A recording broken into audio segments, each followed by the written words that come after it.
Olá pessoal, tudo bom? Nós finalizamos a aula passada com a Constituição Americana, tá certo?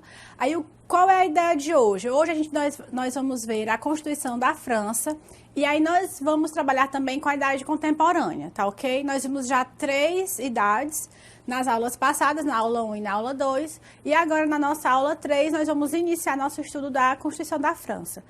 Professora, por que a senhora vai falar da Constituição da França? Ela é muito importante, tá ok? Porque ela trouxe essa ideia de transformar a monarquia absolutista em monarquia constitucional, tá certo? Então, você traz essa ideia de constitucionalidade dentro da monarquia, nessa alteração, nessa mudança da Constituição Francesa de 1791.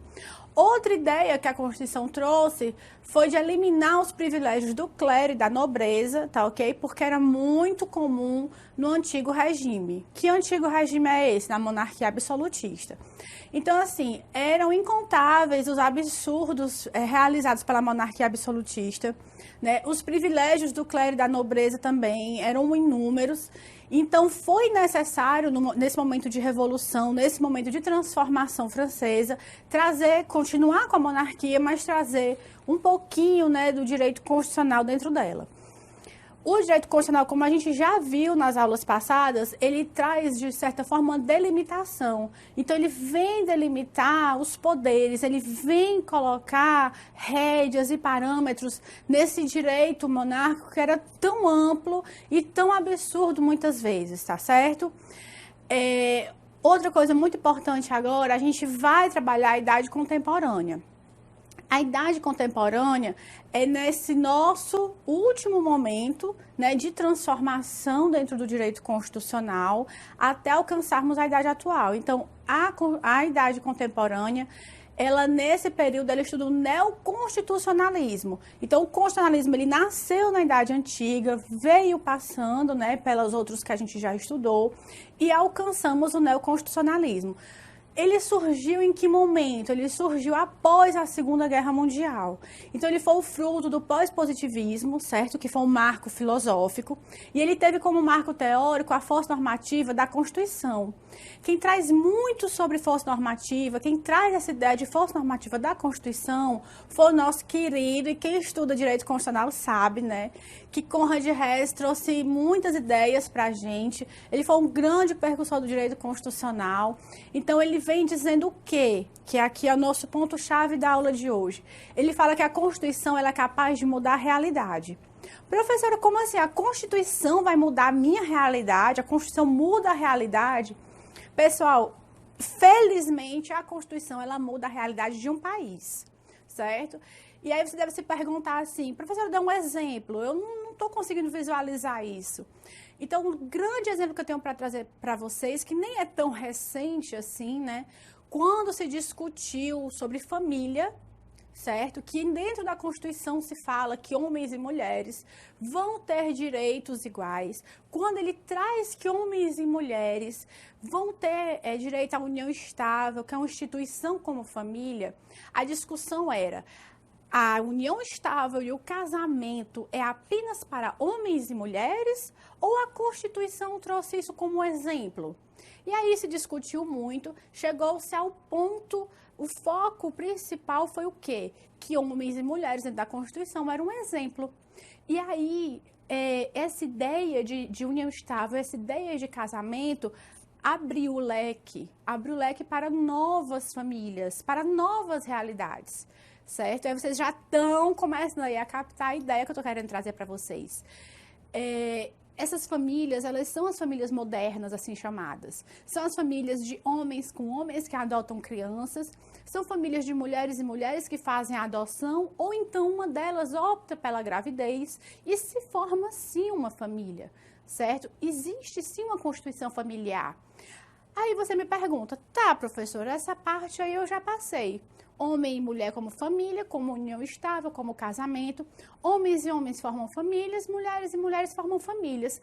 E eu, professora, eu sou um pai solteiro, eu crio meu filho sozinho. Ou então eu sou uma mãe solteira e crio meu filho sozinho. Eu sou família, é família, tá certo? Ah, professora, mas a minha vizinha é uma avó e cria um neto. A filha deixou, o filho deixou e ela cria aquela criança como dela, leva para a escola, leva para o médico. É família? É sim família. Então você pode ver que a Constituição, na hora que a Constituição ela faz uma alteração, que ela muda uma ideia, porque até então não era a ideia foco da Constituição, tá ok? Vamos botar isso aí na cabeça. Abrir a mente, a Constituição em 1988, a nossa Constituição, quando foi promulgada, ela não veio com essa ideia de família já traçada, tá? Ela veio se alterando. Dentro do seu texto, ela fez algumas modificações implícitas. O texto em si continuou lá do jeito que estava, mas a ideia da Constituição, certo? Que mudou. Então, ela mudou a nossa realidade? Mudou. Porque parou-se, né? Se parou de se esconder. Não existe mais hoje tanto aquele brincadeirinha de esconde-esconde. Ah, eu tenho meu namorado, tenho minha namorada. A gente é ou não é uma família? Então, hoje é família, vai para reunião de pai, vai para reunião de mãe, tá certo? Vai para o dia das mães na escola da criança, vai para o dia dos pais, vai para o dia do avô e é família. Tá, ok? Então, quando Conrad Hess trouxe essa ideia há muitos e muitos anos atrás, o que ele quis dizer? Ele quis dizer que quando a Constituição chega e diz algo, e faz algo, e modifica, ele sim, essa modificação, ela vai ser capaz de mudar toda a realidade, tá certo? A realidade de muitos. Tá combinado? Deu para entender essa ideia de Conrad Hess?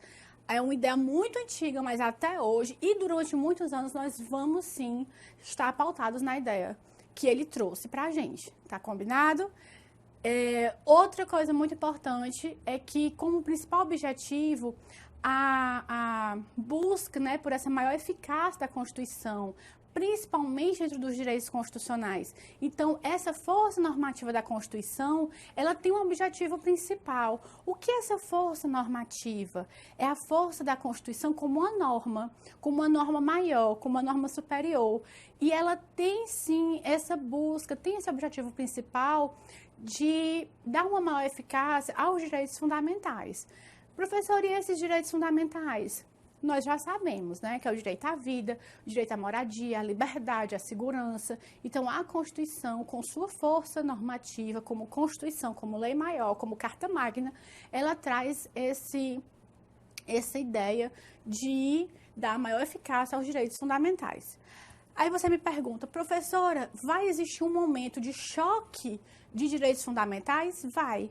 Quando tiver em choque os direitos fundamentais, sempre vai se optar pelo aquele que traga o menor prejuízo para o ser humano. Tá certo? Professora, me dê uma ideia de direitos fundamentais em choque. Seria entre a segurança do seu lar, da sua residência, e o direito à vida. Como assim? Eu não estou entendendo. Não, por exemplo, Deus me livre, mas caso haja um incêndio ou um desabamento, e aí a pessoa, ninguém pode entrar na sua residência sem uma ordem judicial, sem a sua autorização, tá certo? Mas é o que acontece? Entre você estar correndo risco de morte, estar correndo risco de vida dentro do seu lar, e a proteção constitucional da sua residência, vai entrar em choque. E aí, o que vai ser menos prejudicial para você? Menos prejudicial é que alguém que esteja passando invada a sua residência e lhe salve. Tá certo? Ah, não, mas eu quero resguardar o meu asilo, eu quero resguardar a minha residência, ninguém vai invadir minha casa. Mas entre você tá correndo o risco de morrer e alguém invadir sua casa, eu garanto que você vai preferir que qualquer pessoa pule lá para lhe resgatar, tá certo? Outras constituições importantes que vieram do caminho foi a Constituição da Itália, de 1947. Nós tivemos também a Constituição da Alemanha, de 1949, com a Lei Fundamental de Bonn. Nós tivemos também a Constituição Brasileira, de 1988. A nossa Constituição Brasileira, de 1988, ela é conhecida como a Constituição Cidadã. Né? Ela foi uma das constituições que mais trouxe os direitos aos cidadãos. É uma Constituição mãe, é uma Constituição rica em direitos, em princípios, em fundamentos. Tá certo? Quais são essas consequências do neoconstitucionalismo, desse novo constitucionalismo, desse novo olhar da Constituição? Quais são as consequências disso?